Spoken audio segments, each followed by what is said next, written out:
There usually is a time lag from the time that these videos are shot to the time where they're actually posted online, because each one of these videos goes through a process where it's loaded into a video editor, and my time spent with the video editor is sporadic. There's some weekends I get opportunity to do it, some weekends I don't get opportunity to do it. But as of the shooting of this video, we have for about 5 to 6 days been at war with the nation of Iran. And this past Shabbat, I woke up, and as I woke up, the news was the United States had gone to war with Iran, had hit specific targets, and was in the process of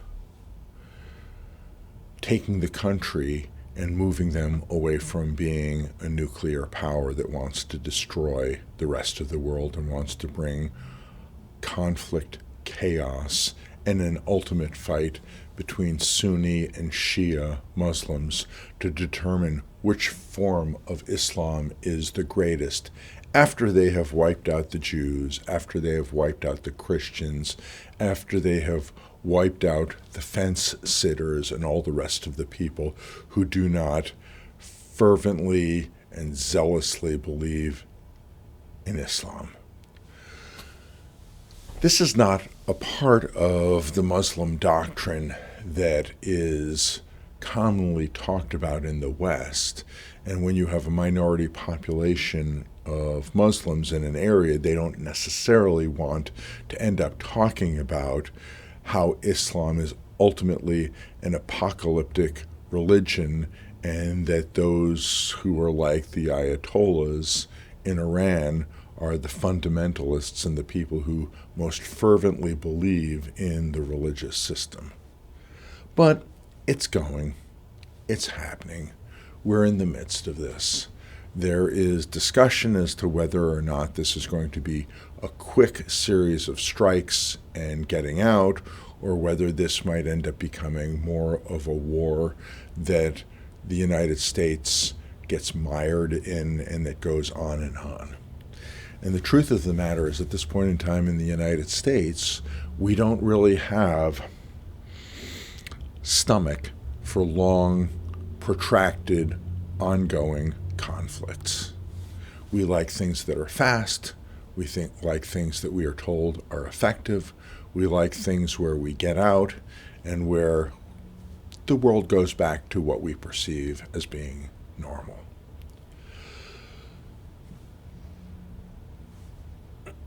The truth is that there is no lack of normalcy in armed conflict. There's no lack of normalcy historically for people with war. There are empires that have reasons to seek to protect their power base, their trade, their currency, their establishment of a peace that often is covered in a velvet glove, but does have an iron hand underneath the velvet glove. So, international powers need to enforce their own order. Likewise, there are people who are not international powers, but who have aspirations and desires and wish to be international powers. And there is a continual attempt to climb the mountain by different ethnic groups. And sometimes the groups are close enough to the top of the mountain to the point where they go, we may be close enough to the point where we can establish greater international power. Sometimes they're in a position where they see themselves being 10 or 20 or 30 or 40 years from being able to establish their power, but they believe that because of their religious impulse that God is on their side, And sometimes the way that they behave, it really seems like Satan or Lucifer or the devil might actually be on their side more than God, but they're convinced. And so they're going to attempt to do what is necessary.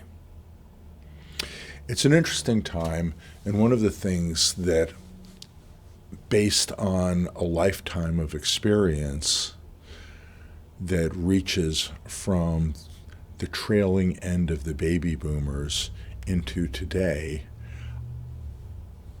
I understand that conflict is ongoing. I understand that people have an attempt to do harm, devastation, and destruction. I understand that things are simply wrong right now, and as we are seeking to do what we can to end up living in a peaceable fashion, and this is indeed the instruction that Scripture has for people of faith, for us to live peaceably as much as it depends upon us, there will be conflict around us. And some of the conflict is because wicked people are trying to impose their wickedness upon others.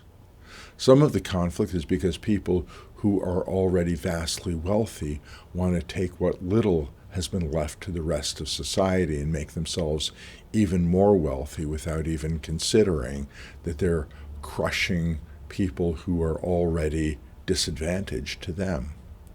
And some of these things are because people have believed stories and narratives that it is important for specific empires to continue on, though historically we know that these empires crumble. So as I turn to the Bible, one of the things that impresses me is that in the epistles written in the New Covenant, you often have people writing to communities, encouraging them to be peaceful, encouraging them not to get involved in the massive conflicts around. But there is often a backdrop of conflict happening as Rav Shaul, known as the Apostle Paul, as Shimon Kefa, known as Simon Peter, and others are writing their letters to communities that are in broad relief, separated from the conflict that's happening behind them, but living in the understanding that there is a sense of impermanence to the good that's happening to them because war is happening. And likewise, when you go back to the Hebrew Scriptures and you start from the beginning of creation, you see that as civilizations grow, and things develop, what is going on is that ethnic groups rise up, become more powerful, build cities, build fortresses, build islands, and otherwise protect themselves in such a fashion where they prepare and get ready for conflict. And so it's good when there's not conflict, but they're prepared and ready when there is conflict. And so the unfolding of human civilization involves conflicts between people. Egypt has a history of military conquest and defense. Carthage has a history with Hannibal of leaving North Africa, going to the European continent and attacking Rome, even with Hannibal using elephants, which had not been seen in Rome before this series of conflicts. Rome also had conflicts with Germanic hordes at other points in time, and you have back and forth again and again battles, military, armies, people preparing for conflict. You have entire societies like Sparta, which was a warrior nation that was built primarily to go to war. You might go, Steve, I really am not into this war thing. Why are you talking about this? And I guess part of why I'm talking about this is because what is currently going on is not unusual in the backdrop of history. And there will be people who tell you that this is wrong, it's a problem, it isn't part of what should be. And on a certain level, our answer is no, this has been going on throughout history. Does that mean I endorse this? No. Does that mean from time to time things happen such that this is going to come into being and is going to impact us? Yeah. Unfortunately, I believe that to be the case. Blood has already been spilled, more Iranian blood than American blood so far, but we have no idea of how this is going to end up working out.